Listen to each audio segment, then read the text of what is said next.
Bonsoir. Je vois que tout d'un coup il y a eu silence, donc ça veut dire commencer. On commence. Bonsoir et merci à vous tous d'être présents aujourd'hui pour cette soirée bien particulière et qui nous touche beaucoup sur César Moro. Alors déjà nous avons un bouquet de spécialistes ici, et je les remercie d'avance, mais je vais le présenter après. Et ça, donc, cette soirée, ça a été, disons que, est né à partir de l'édition de La Tortue équestre. La Tortue équestre, il y en aura quelques exemplaires en vente, qui est donc un livre de poèmes de César Moro, parce que c'est une réunion sur César Moro. C'est l'édition, disons que c'est le seul livre de poèmes que César Moro a écrit en espagnol, parce que lui, c'est un Péruvien, malgré tout, mais qui écrivait en français. Pratiquement toute sa poésie, il a écrit en français, sauf une partie au Mexique pour des raisons un peu à lui. Et c'est un poète qui, à notre époque, il était très peu connu au Pérou. Peut-être même maintenant, je ne sais pas, au Pérou. Un peu plus. Un peu plus, c'est vrai. Mais nous, César Moro, bon, déjà il écrivait en français, il avait quitté le Pérou, il est venu en Europe, ensuite au Mexique, donc il était assez, disons, particulier, assez singulier. Et surtout le fait qu'il écrivait en français. Alors donc nous avons découvert avec nos invités toutes les particularités de ces poètes péruviens français. Et il y a donc des spécialistes ici. Je commencerai par inviter l'éditeur Mathieu Mussen, qui est donc fondateur des éditions Eliot. C'est une maison qui réunit des livres assez, disons, recherchés dans des axes assez particuliers, la poésie, la philosophie, etc. Et donc, il va nous dire pourquoi l'édition de ce livre. Donc, je vous invite, Mathieu. Oui. Merci, bonjour à tous. Et, écoutez, en fait, la publication de ce livre s'inscrit dans la naissance de cette petite collection qui s'appelle Les langues du poème et qui a fait paraître, avec le livre de César Moro, 5 titres depuis 2 ans. Et en fait, la naissance de ce livre tient au désir de ses traducteurs et de leur passion, puisque Michel Gendreau Massalou et Marc Chémol, qui ont présenté l'œuvre, co-dirigent cette collection. Alors moi, je suis quasiment le premier lecteur, tout à fait ignorant de la littérature et de la poésie sud-américaine, hispanophone. Je ne connaissais pas César Moro et j'ai découvert même en cours de route qu'il était peintre. Et la seule chose que je dirais brièvement, c'est la fascination qu'a suscité cet élan amoureux et érotique qui gagne tout l'univers, où l'être aimé en fait vient rythmer le cosmos. Bon, c'est une poésie un peu fulgurante, tout à fait éblouissante, et je suis très très heureux de cette publication, et puis aussi de l'objet en lui-même, de sa couverture, de sa forme, de sa langue, et puis de ceux qui ont bien voulu signer les préfaces. Voilà. C'est une rencontre heureuse, mais je suis vraiment, instruit par l'édition elle-même, plutôt que son initiateur. Bon, en tout cas, on vous remercie, parce que c'est vraiment pour nous un cadeau d'avoir ce livre. Alors, je vous présente brièvement les personnes qui vont intervenir. D'abord, Daniel Lefort, Daniel qui est un grand ami de ce groupe, et pour des raisons bien méritées, puisque c'est un des traducteurs de Mario Vargas Llosa. Et c'est comme ça que nous l'avons connu, avec Albert Bensusa, bien sûr. Et puis, La Tortue équestre était quelque chose qui t'a aussi attiré pour des raisons que tu vas nous dire, sur un concept qui est très intéressant, l'homme nouveau. L'homme nouveau, l'homme différent, tu nous expliqueras, parce que c'est c'est la particularité de César Moro. Ensuite, je vous présente Marc Gemol, qui est donc un des traducteurs, qui est docteur en littérature comparée, tout est orienté plus vers la littérature au Mexique, puisque tu as vécu au Mexique. Mais même, tu nous diras comment tu as été attiré par César Moro et pour quelles raisons, et donc d'où il est venu cette idée de traduire ces livres et l'éditer ici. Quel était ton penchant par César Moro et quelle partie de sa vie et de sa poésie t'a vraiment attiré. Je précise que tu as eu des postes assez intéressants, mais surtout que tu es donc honoré de l'insigne de chevalier des arts et lettres pour ta carrière à l'Académie de la AUF. Tu nous dis la AUF. Agence universitaire de la francophonie. De la francophonie, donc très orienté vers la AUF. Michel Jean-François Massariac est aussi une amie de longue date. Et ta carrière aussi était assez brillante, tu es diplômée de l'ENS et tu as été enseignante à la IEHCA, donc à Gay-Lussac, que d'ailleurs je ne sais pas où ils sont maintenant, mais je les cherche toujours, à Gay-Lussac, à l'Université Paris 13e aussi, et tu as été aussi membre du Conseil d'État. Tu es aussi, tu as eu la Légion d'honneur, et aussi, tu nous raconteras, puisque tu es une des traductrices, quel a été donc ton penchant par César Moro et les difficultés, les particularités de sa traduction, de ce livre, qui était fait pas par une personne, mais par deux personnes. Donc, ce n'est pas toujours facile de traduire deux personnes, mais je crois que vous êtes bien entendu. Voilà, donc sans plus tarder, je donne la parole à Daniel Lefort. Merci, Daniel. Merci Yolanda. Et merci à vous d'être là pour entendre parler de César Moro en général et puis surtout de la tortue équestre en particulier. J'imagine qu'un certain nombre d'entre vous connaissent bien César Moro, d'autres moins bien, d'autres peut-être à peine. Et donc je vais essayer de vous présenter César Moro d'une manière un peu générale, mais essentiellement à travers un angle de vue, c'est-à-dire je voudrais montrer en quoi César Moro a pu être à tout point de vue quelqu'un d'extraordinaire. Pourquoi extraordinaire? Parce que César Moro, d'une certaine manière, a construit sa propre personnalité, il a construit son propre personnage, son propre, je dirais presque son propre être en tant que poète. Et ça, c'est une expérience tout à fait extraordinaire qu'on ne peut guère comparer qu'au Rimbaud de son époque poétique, c'est-à-dire Rimbaud avant ses 20 ans, et à Mallarmé en tant que, dans un registre complètement différent, Mallarmé, parce que Mallarmé a littéralement dédié sa vie à la poésie parallèlement à son être ordinaire qui était celui d'un petit professeur d'anglais de collège. Et chez César Moro, c'est quelque chose d'assez différent, c'est-à-dire qu'il s'est totalement investi, totalement identifié comme poète.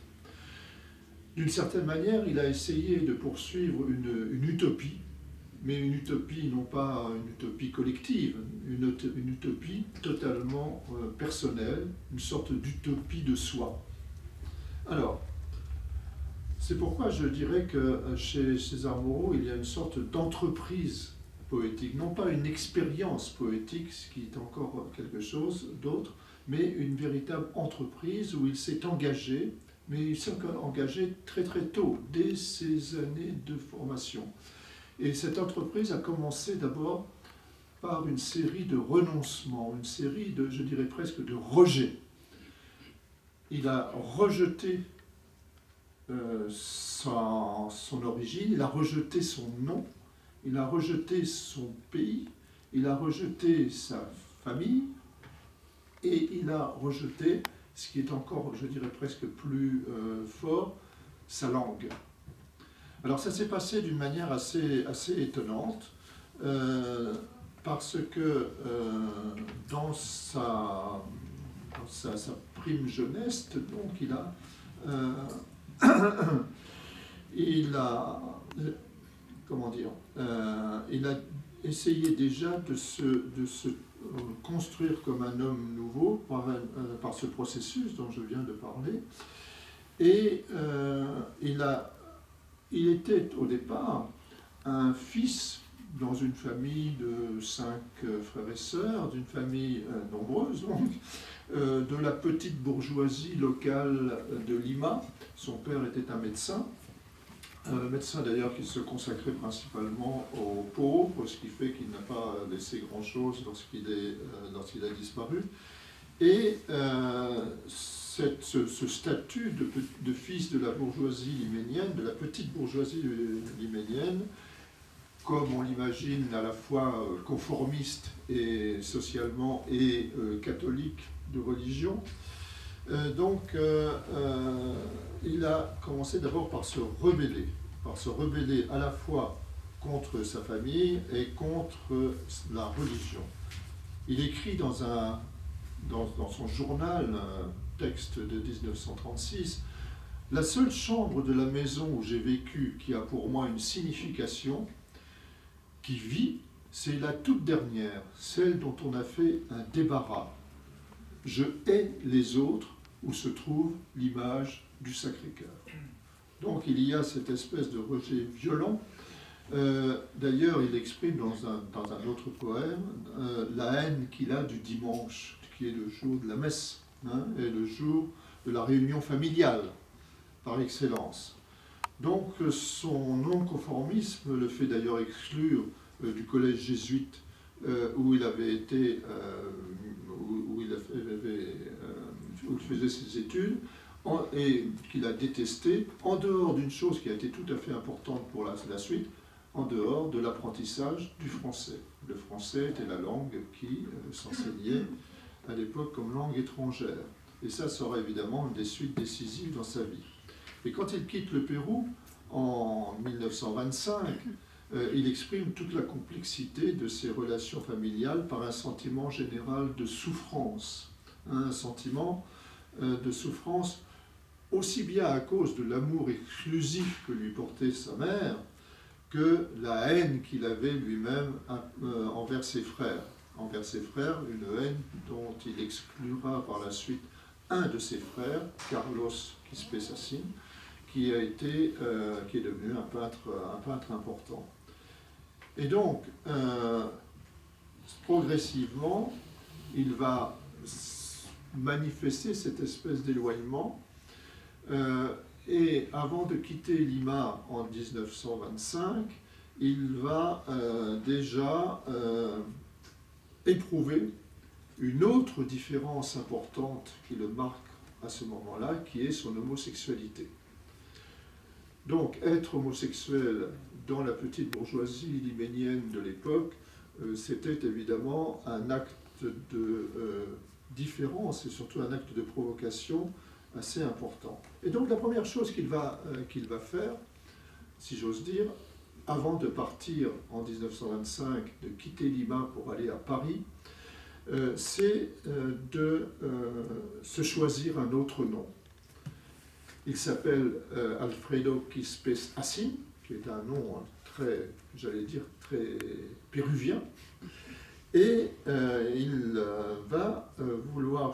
va choisir un autre nom, et ce nom c'est César Moreau. Et il dit, c'est un nom qu'il va imposer à sa famille, et il écrit d'ailleurs dans une lettre à son frère Carlos, qui est déjà parti en Espagne à cette époque-là, c'est-à-dire en 1923, « La question du nom a toujours été pour moi une torture.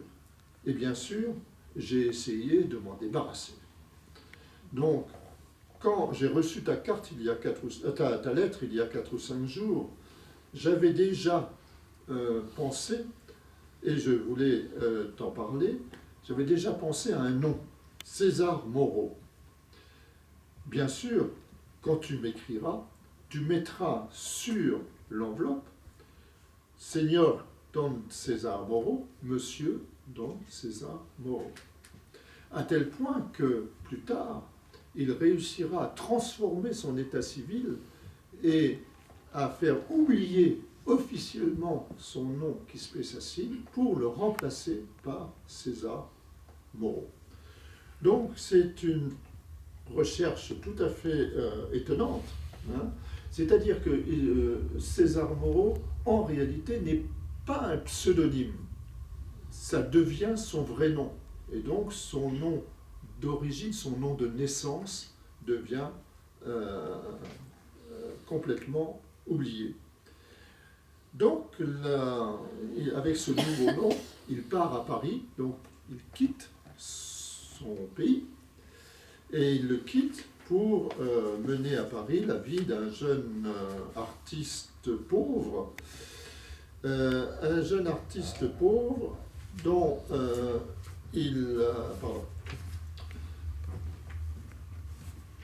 un jeune artiste pauvre qui va fréquenter évidemment les milieux littéraires de l'époque, parce qu'il a déjà commencé à écrire de la poésie et il veut déjà s'identifier comme poète. Alors évidemment, il avait écrit de la poésie en espagnol, hein, quand il était à Lima, et très rapidement, avec les connaissances du français qu'il va développer de manière spectaculaire très très vite, il va commencer à écrire des poèmes en français. Donc il arrive à Paris en 1925 et dès 1928-29, il commence à écrire en français. Et il écrit en français d'une manière qui va être tellement impressionnante, tellement convaincante, que très rapidement, il prend contact avec les surréalistes, avec André Breton en particulier, Paul Éluard, Louis Aragon, et il va leur présenter dès 1930 des poèmes qu'il écrit en français. Donc ça voulait dire que déjà son expression poétique était extrêmement maîtrisée, hein, pour pouvoir s'adresser à des poètes aussi reconnus déjà à l'époque que Breton, Aragon ou Éluard. Et cette faculté qu'il a de s'adapter au français va être tellement puissante que, à partir de ce moment-là, toute son œuvre va être écrite en français. Toute son œuvre, sauf à l'exception de ce dont nous allons parler tout à l'heure, c'est à l'exception de la Tortuga Equestre, la tortue équestre, qui est le seul recueil qu'il a écrit en espagnol, et nous verrons largement pourquoi. Alors, ce qui va le fasciner dans le surréalisme, ce sont plusieurs choses.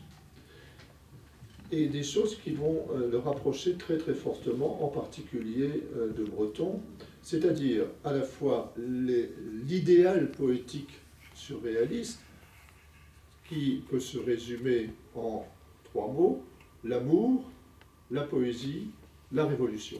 Ce sont les 3 mots-clés qui vont gouverner l'esprit surréaliste dans ces années-là, et cela correspond parfaitement à ce que lui-même éprouve en tant que poète. La folie, c'est quelque chose... l'amour, la poésie et la révolution, mais avec une grande curiosité pour la folie. Rappelons-nous que André Breton s'est beaucoup intéressé à la folie, en particulier, pensons à Nadjar, pensons à ses textes qu'il écrit sur les fous, et c'est parce que la folie est une des composantes de l'esprit surréaliste. Et chez Moreau, on retrouve la même chose, d'autant plus que Moreau s'était déjà initié je dirais, s'était déjà préoccupé de cette question de la folie en fréquentant l'hôpital psychiatrique de Lima qui venait d'être fondée quelques années plus tôt. Et cet éloge de la folie va se retrouver évidemment dans sa poésie. Alors, il reste à Paris jusque dans les années 1933, et là, il va revenir à Lima avant de pendant 5 ans, avant de se diriger vers le Mexique. Et c'est au Mexique qu'il va connaître peut-être la période la plus productive de son existence en matière poétique. D'abord parce qu'il va pouvoir, pour la première fois, peut-être publier des livres d'une manière extrêmement discrète, extrêmement, j'allais dire, marginale, mais en même temps, il va fréquenter les surréalistes qui se sont exilés en Amérique au moment de la guerre, bien entendu, et aussi les artistes et écrivains mexicains, donc qu'il va connaître là-bas, en particulier le poète Villaurrutia et aussi Agustín Lasso, le peintre Agustín Lasso. Et donc cette approche va, ce passage au Mexique, après ce séjour liménien, va être tout à fait important. Mais je voudrais quand même juste dire 2 choses à propos de ce séjour parisien et liménien. C'est la manière dont il va construire cet homme nouveau dont je parlais tout à l'heure, c'est-à-dire non plus dans une phase de rejet, mais dans une phase d'adhésion. Et l'adhésion, chez lui, ça va correspondre dans ces débuts des années 30, à 2 choses. D'une part, le surréalisme, bien entendu, avec ses idéaux dont je viens de parler, et le communisme. C'est-à-dire qu'il va, à cette époque-là, être partie prenante de ce grand débat des années 30 qui va être celui du groupe surréaliste avec le Parti communiste en France. Et cette situation qui va être extrêmement complexe, puisque les surréalistes, certains vont adhérer au Parti communiste et vont y rester pendant très longtemps, Aragon en particulier, et d'autres, comme Breton, vont s'en séparer assez vite, et donc il va y avoir des situations conflictuelles, et Moreau va être partie prenante de cette situation, tout en restant très discret, très en retrait, ça ne sera pas une des grandes figures du surréalisme à Paris, mais il va être impliqué dans tout ça. En particulier, nous en avons des traces, mais des traces infimes, le fait qu'il ait par exemple été pendant quelques mois le correspondant de la Literatura y Gaceta, c'est-à-dire le magazine littéraire du Parti communiste soviétique. Et donc, lorsque Moreau va revenir à Lima avant son séjour mexicain, il va d'une certaine manière constituer, mais d'une manière extrêmement modeste, un petit groupe surréaliste avec Emilio Westphalen en particulier, qui sera son plus fidèle ami à cette époque, et plus tard, et qui d'ailleurs contribuera beaucoup à son début de notoriété. Et donc, il devient un animateur, une sorte de provocateur surréaliste à Lima, et il se constitue là en tant que poète, mais poète militant. D'un côté, il engage une polémique avec un poète chilien bien plus connu que lui à l'époque, qui est Vicente Huidobro, d'un côté, et d'un autre côté, il va publier un certain nombre de textes dans un bulletin en soutien aux républicains espagnols, donc il s'engage de telle manière d'ailleurs que les autorités de l'époque qui sont déjà de nature dictatoriale, si j'ose dire, qui se profile à l'horizon, donc vont faire qu'il va s'exiler au Mexique. Et là, c'est au Mexique donc qu'il va écrire ces poèmes qui sont recueillis dans le château de Grisou, la lettre d'amour, dont on connaît, enfin, qui est sans doute son poème le plus connu, poème en français bien entendu, et qui est un poème qui, effectivement, est dédié à l'amour, et qui commence ainsi: je pense aux holothuries angoissantes qui souvent nous entouraient à l'approche de l'aube, quand tes pieds plus chauds que des nids flambaient dans la nuit d'une lumière bleue et pailletée. Je pense à ton corps, faisant du lit le ciel et les montagnes suprêmes, de la seule réalité, avec ses vallons et ses ombres, avec l'humidité et les marbres et l'eau noire reflétant toutes les étoiles dans chaque œil. Donc voilà comment apparaît le nouvel homme, rêvé par Moreau, un poète qui s'exprime par l'écriture et qui parallèlement s'exprime aussi par la peinture, et qui incorpore dans sa manière d'être la puissance de l'imagination et du rêve, que ce soit individuellement par la reconnaissance, par exemple, de la valeur des productions plastiques des aliénés, ou collectivement par l'action révolutionnaire.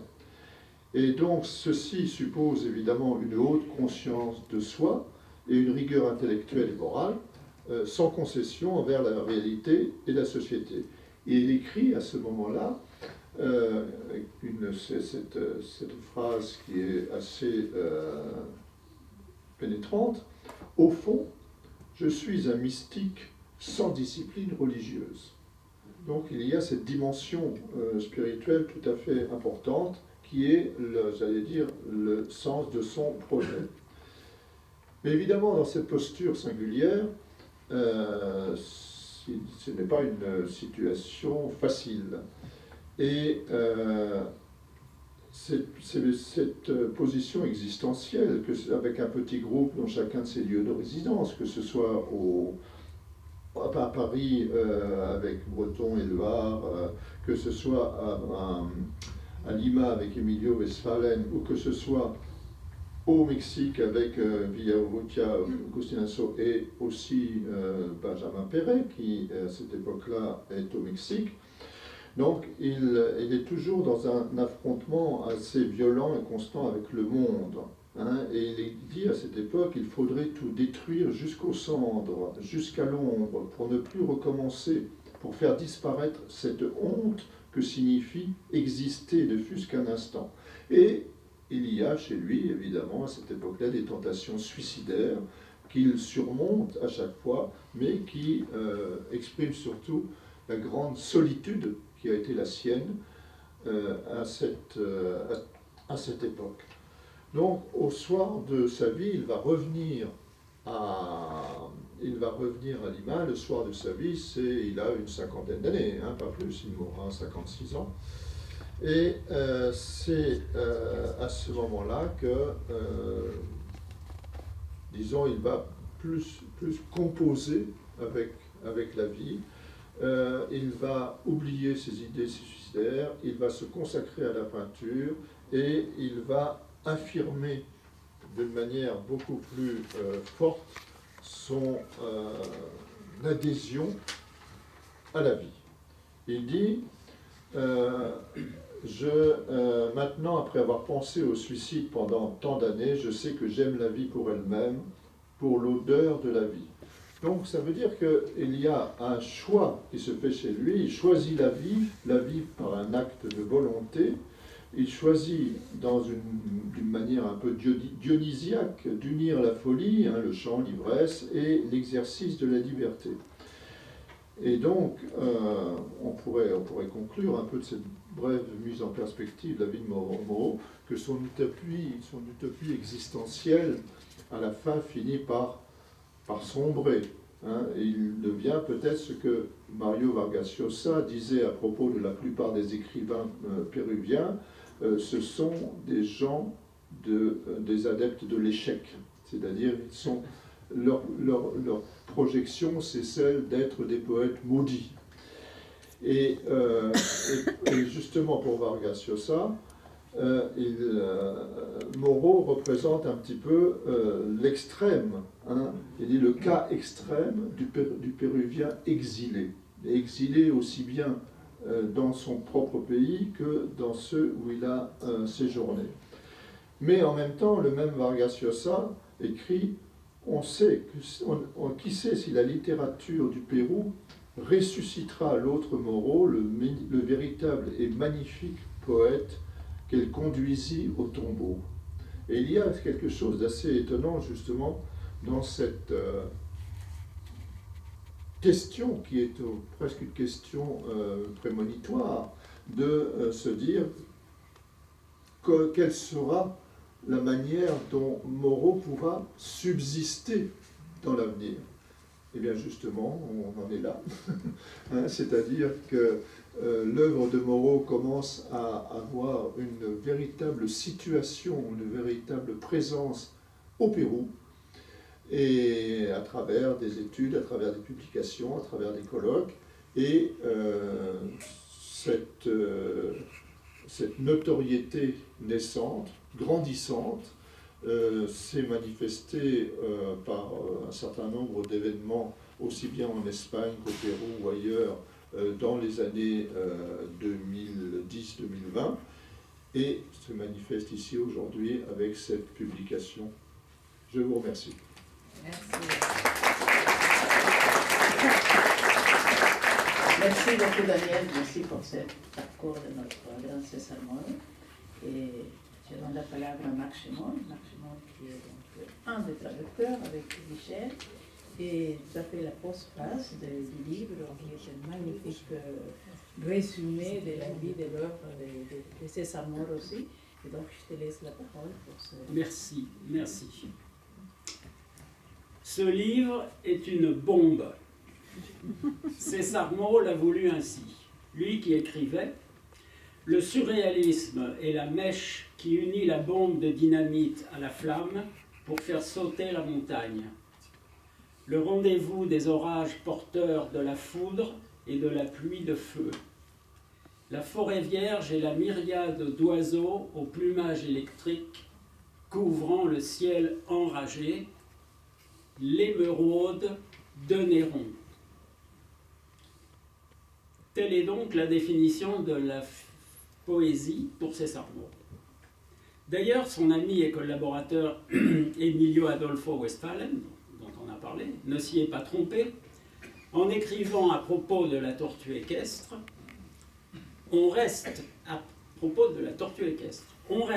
après avoir lu, trituré et piétiné par les fauves féroces de l'amour, affligé par la laine infernale qu'irradie le poème, l'amour et la beauté.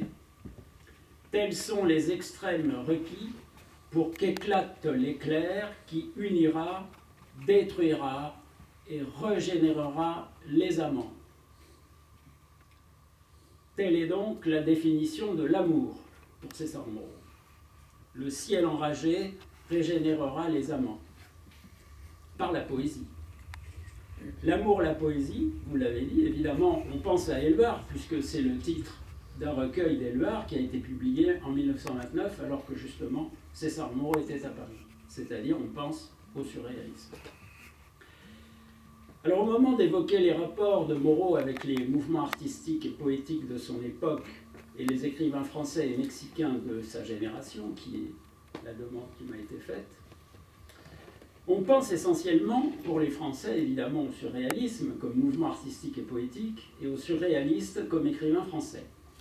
Pour les Mexicains, on pense aux muralistes et à la mouvance poétique des contemporaneos, surtout à Villaurrutia, qu'il aimait beaucoup, et pour lequel il a écrit un brillant hommage à sa mort en 1950. Faut-il s'en tenir là? Évidemment non. Car dans le cas de Moro, comme l'indique l'un de nos préfaciers, Philippe Ollet-Laprune, il faut se méfier des étiquettes, car Moro est inclassable. À Paris, c'est aussi bien avec le cubisme comme mouvement esthétique, il a eu des rapports, puisque Moreau était aussi peintre, mais aussi danseur. C'est toute l'ambiance de Dada et des ballets russes. À Mexico se trouvaient alors des écrivains intellectuels et artistes, non seulement mexicains, comme Diego Rivera ou Frida Kahlo, ou photographes, comme Manuel Álvarez Bravo, Tina Modotti, Gabriel Figueroa, qui est le photographe des films d'Emilio Fernandez, très célèbre à l'époque. On trouve aussi des exilés ou des globetrotters de tout poil et de toutes les nationalités.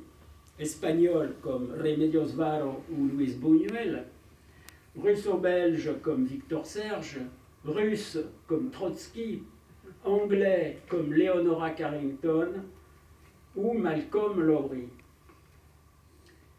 qui n'avaient souvent rien à voir, ni les uns ni les autres, avec le surréalisme, surtout les contemporaneos, pourtant résolument modernes, mais qui sont les poètes qu'au Mexique il a le plus fréquenté. Même chez les Français, Moreau s'intéresse à beaucoup d'autres écoles. Il a été depuis sa jeunesse au Pérou sous l'influence de Baudelaire, de Rimbaud, vous l'avez dit, de Lautréamont et des poètes symbolistes. Il a consacré plusieurs articles à Proust, il a traduit Pierre Reverdy, et la critique a reconnu l'exigence de Mallarmé, vous l'avez dit aussi, dans l'écriture sibylline et concentrée du recueil qui s'appelle Amour à mort. Cependant, tout en se trouvant dans un réseau d'influences réciproques extrêmement variées, César Moreau, et c'est son paradoxe, se révèle, et mieux encore se veut et se réclame, plus surréaliste que les surréalistes mêmes. Mais je voudrais revenir à la petite bombe, et en particulier à sa couverture, c'est-à-dire l'image et le titre. La poésie, je l'ai dit tout à l'heure, c'est l'émeraude de Néron, dit César Moreau. Une émeraude que, pourquoi pas, on se plaît à l'imaginer, Néron aurait fait tailler en forme de tortue afin de se la placer devant l'œil comme un monocle pour observer les jeux du cirque. C'est Pline l'Ancien qui raconte ça. Comme si le spectacle était intolérable de trop près et avait besoin pour être vu d'une médiation. C'est cette médiation à la fois mise à distance, conjuration d'une certaine gêne à regarder les choses en face, esthétisation et surtout révélation qui permet de voir la réalité, et c'est cette médiation qui constitue la poésie, qui permet de la voir autrement, de voir la surréalité qui est en elle. C'est dire que c'est une poésie de la connaissance, de ce que, comme le dit Moreau, la connaissance irrationnelle des choses, non une poésie de l'expression d'un sentiment, et c'est ça qui donne toute la dimension du lyrisme amoureux surréaliste, en général je crois, mais en particulier de César Moreau. Alors l'image, donc, dans la ligne des maquettes créées par Christian Bonnefoy, on en a parlé, pour la collection Les langues du poème, cette couverture montre aussi les couleurs du poème. Vous avez toutes sortes de couleurs dans la collection. Que la couleur parle. Bien des poèmes de Moreau évoquent en effet très directement des tableaux de Remedios Varo, de Salvador Dali, ou de Max Ernst. Le poème s'écrit en couleurs comme les langues de feu d'une Pentecôte. Maintenant, je reviens au titre, Tortue équestre. Titre ambigu, incongru, énigmatique dans le meilleur des cas, mais aussi farceur. On dirait le nom d'un jouet pour enfants, pour ne pas dire franchement obscène. On a retrouvé, grâce aux indiscrétions d'André Coinet, l'origine de ce titre. C'est une scène primordiale pour César Moreau, dans le jardin public de Lima, lorsqu'il avait vu une grosse tortue à cheval sur une autre, et surtout entendu, car elle jouissait bruyamment et pendant très longtemps. Tortue équestre comme statue équestre aussi. Celle qui est érigée à l'Aimé, Antonio mis sur un piédestal, voire déifié. Il y a un poème qui s'appelle « Antonio et Dieu », qui pourrait tant, le Dieu n'est pas de marbre, ni de basalte, de bronze ou d'acier, mais de chair vive et de sang, de sueur, de feu et de flamme, en mouvement perpétuel. C'est-à-dire qu'il y a une sorte d'oxymore entre la statue et le bouillonnement vital qu'incarne Antonio. D'autre part, on sait que le coup de foudre avec Antonio a eu lieu en 1938, c'est-à-dire exactement à peu près au moment où César Moreau rencontrait André Breton venu en visite à Mexico. Et il a eu lieu dans la rue et elle a été scénographiée par André Coinet au pied de la statue équestre la plus emblématique de Mexico, symbole de la colonie, celle du roi espagnol Charles IV, fondue par Manuel Tolsa, qui se trouve sur l'avenue Réforme, et qui était un endroit de drague bien connu. Donc cette statue est l'oxymore par excellence. Et Moreau reste hanté, en fait, par la conviction que c'est dans la jouissance sexuelle que l'être humain rencontre sa vérité, qui est d'ordre animal, et surtout dans sa capacité à la transcender. Alors, le surréalisme, enfin, je vais passer très vite parce que Claude, Daniel Lefort en a parlé abondamment déjà.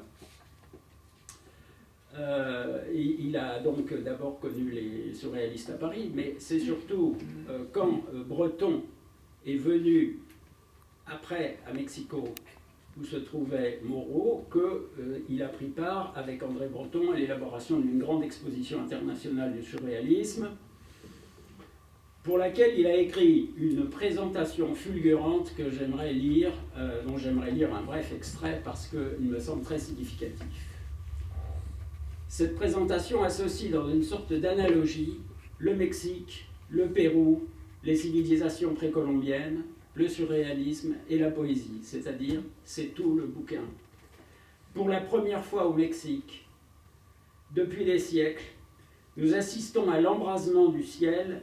1000 signes se confondent et se distinguent dans la conjonction des constellations qui renouent avec la brillante nuit précolombienne, dans laquelle les forces grandioses du rêve faisaient s'entrechoquer les formidables mâchoires de la civilisation au Mexique et de la civilisation au Pérou. Pays qui conserve, malgré l'invasion des barbares espagnols et les séquelles qui en persistent encore aujourd'hui, des milliers de points lumineux qui devront bien vite s'ajouter à la ligne de feu du surréalisme international. Et ça, c'est aussi parce que Mexico, en 1938 et après, est le lieu de l'internationalisation du surréalisme, qui était resté jusqu'à présent un mouvement essentiellement français, et qui ensuite, de Mexico, va passer à New York. Et bon, on connaît la suite, et je n'assiste pas. C'est aussi à l'époque de son séjour mexicain, à partir des années 40, que Moreau s'éloigne des surréalistes. Et là, après l'adhésion, il faut parler de la rupture. Et il y a deux raisons principales. La première raison principale, et Daniel Lefort y a fait allusion, c'est l'engagement politique de la poésie surréaliste. La deuxième raison, c'est la liberté sexuelle. Pour l'engagement politique, je voudrais juste rappeler 3 dates. C'est au moment même où Aragon et Éluard multiplient les poèmes de résistance et participent à un recueil intitulé « L'honneur des poètes ». L'honneur des poètes, c'est la résistance, c'est l'engagement politique. Que Moreau publie ses 2 seuls recueils, Le Château de Grisou, 1943, la même année, et en 1944, Lettres d'amour, 2 recueils qui affichent, depuis le Mexique, mais en français, sa fidélité au surréalisme de son premier séjour à Paris. C'est-à-dire le surréalisme popularisé dans les manifestes du surréalisme, où le surréalisme se définissait avant tout, comme l'a dit Daniel, par l'amour, la poésie, la révolution, c'est-à-dire surtout la liberté, en marge de toute dimension politique ou sociale. Parce que l'embrigadement porte atteinte à la liberté, et c'est ce que dira Benjamin Péret en 1945, c'est-à-dire l'année d'après, dans sa réponse cinglante au recueil d'Éluard et d'Aragon, publiée elle aussi à Mexico, et intitulée « Le déshonneur des poètes ». Après l'honneur des poètes, le déshonneur. Et le déshonneur, c'est l'embrigadement politique. Alors, Moreau et Perret se veulent fidèles à une conception antinationaliste de l'écriture. Ça me paraît très important, car la poésie n'a pas de patrie. Ça veut dire qu'elle ne s'enferme pas dans une seule langue, et c'est pour ça que Moreau écrit en français et en espagnol. Et aussi que, paradoxalement, ce sont Perret et Moreau qui sont tous les deux des étrangers au Mexique. Ils ne sont pas mexicains. Mais dans ce pays qui sait si bien accueillir l'étranger, ce sont eux qui ont une réaction plus profonde avec lui que Aragon ou Breton qui vient pour un mois ou Éluard. Et l'autre question, raison de brouille, c'est la question de la liberté sexuelle. Parce que Breton, qui avait une mentalité très patriarcale, enfin c'est bien connu, a écrit des choses que dans Arcane 17, qui a été publié en 1944 aussi, que Moreau a trouvé absolument désolante et affligeante, et c'est pour ça qu'il s'est éloigné de Breton. Voilà, alors le contexte, c'était aussi le contexte biographique, mais ça je n'y reviens pas, c'est-à-dire l'aventure avec Antonio, mais ce qui est important dans cette histoire, c'est que on dit parfois que cette aventure n'a duré qu'1 an, mais en fait, elle a duré les 10 ans du séjour de Moreau à Mexico, parce qu'il l'a connu tout à fait au début. Et c'est vrai que leur rapport en tant que relation érotique, sexuelle, n'a duré qu'1 an, à peu près. Mais après, Moreau a continué à fréquenter, à soutenir, à aider Antonio, qui a eu des problèmes divers parce qu'il a tué quelqu'un avec son arme de service, on fait retrouver en prison, enfin, etc. Moreau lui a trouvé un avocat, etc. Ensuite, avec l'épouse d'Antonio qui s'est marié avec le fils d'Antonio que Moreau considérait comme son propre fils, et surtout ça s'étendait au pays en entier, et c'est ça qui est extraordinaire et qui donne cette impression tellement violente et tellement dense comme expression de l'amour dans ce recueil. Je m'arrête.